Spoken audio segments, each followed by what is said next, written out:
In the late 21st century, Earth is governed by a unified global government, with thriving human colonies on the Moon and Mars.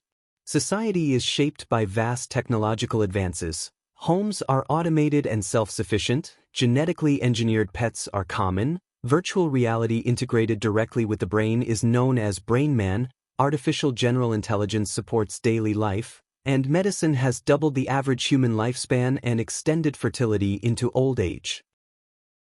Economic policy is now guided by the skillful application of chaos theory by World Bank mathematicians, a practice that led to the simultaneous collapse of both communism and capitalism.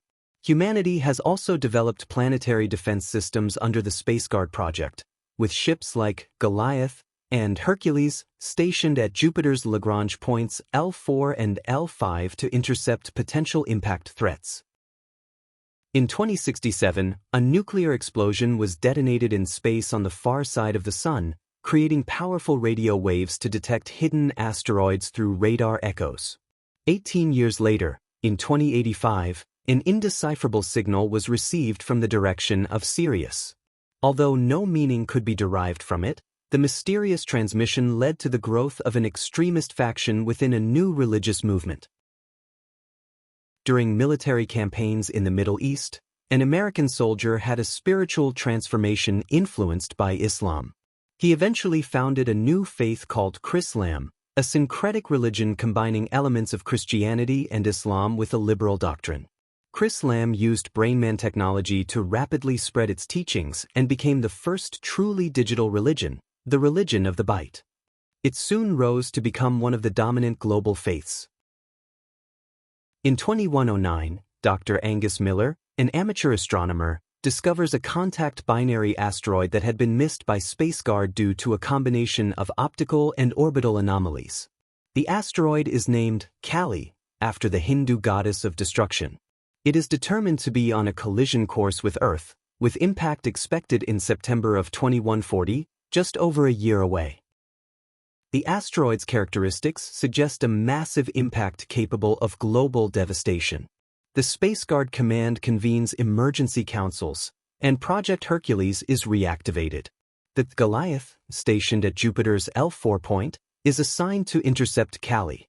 The ship is commanded by Captain Robert Singh, a 70-year-old veteran of spaceflight. Singh, who was born on Mars, once participated in the first marathon on the Moon during his student years and was the only finisher. His ex-wife and son live on Earth, while he now lives with his current wife and their children on Mars. Aboard the Goliath, Singh works closely with his crew and David, the ship's artificial intelligence, which provides tactical, analytical, and emotional support. The Goliath departs from Jupiter's L4 and heads to Deimos, Mars' outer moon, where it receives the Atlas propulsion module, a nuclear fusion power drive designed to be attached to the asteroid's surface to slowly push it off course. The crew then makes a brief stop at Europa to collect hydrogen fuel before setting course for Kali. Meanwhile, on Earth, Chrislam's extremist offshoot, the Reborn, declares that Kali's approach is a divine act and must not be interfered with. Believing the asteroid is God's judgment, the group begins organizing sabotage efforts to prevent any deflection. The Goliath reaches Kali and begins anchoring the Atlas propulsion module onto its rough, slowly rotating surface. Singh and his crew work in EVA suits, carefully positioning and securing the device. After several days, the fusion drive is activated. However, just minutes after activation, explosive charges planted by agents of the Reborn detonate. The Atlas is severely damaged, but most of its hydrogen fuel tanks remain intact. Singh revises the plan. Instead of relying on the crippled module, they will use the Goliath itself to push Kali by anchoring to its surface and applying continuous thrust. Over the next few weeks, Goliath pushes against Kali, slowly altering its path. Ground-based calculations confirm a slight course change, but the margin of error is razor thin. Meanwhile, as Kali approaches the Sun, it begins to vent gas from old fissures, revealing it is likely an extinct comet. These vents produce random thrust that partially counteracts the planned deflection. On Earth, concern grows that the deflection will not be enough. A contingency plan is approved to use a nuclear weapon to shatter Clarke, sending the fragments on paths that would miss Earth. However, because nuclear weapons have not been manufactured for decades, a new device must be built in haste, relying on outdated designs and uncertain engineering. During continued thrusting operations, the Goliath's anchor points give way, and the ship sinks slightly into Clarke's surface, becoming partially embedded. The maneuver damages the ship and depletes its remaining fuel, leaving the crew stranded on the asteroid. Singh and his team realize they can no longer control Clarke's trajectory. They accept their fate and begin preparing for death, spending their final days indulging in comfort, reflection, and shared experiences aboard the ship.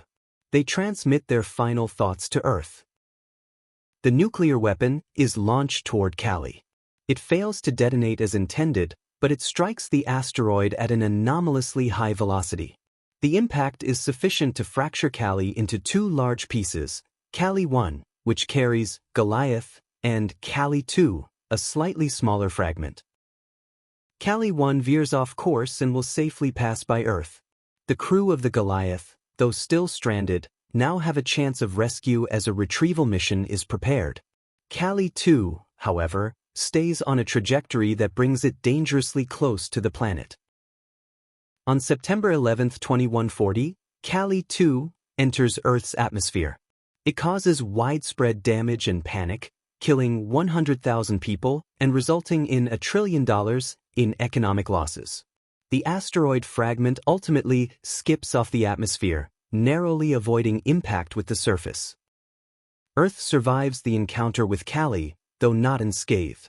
The Goliath crew becomes legendary, and Singh is remembered as a man who risked everything for the future of humanity. As planetary defense systems are enhanced and new missions are launched, the world is reminded that vigilance, not fate, secures the survival of civilization.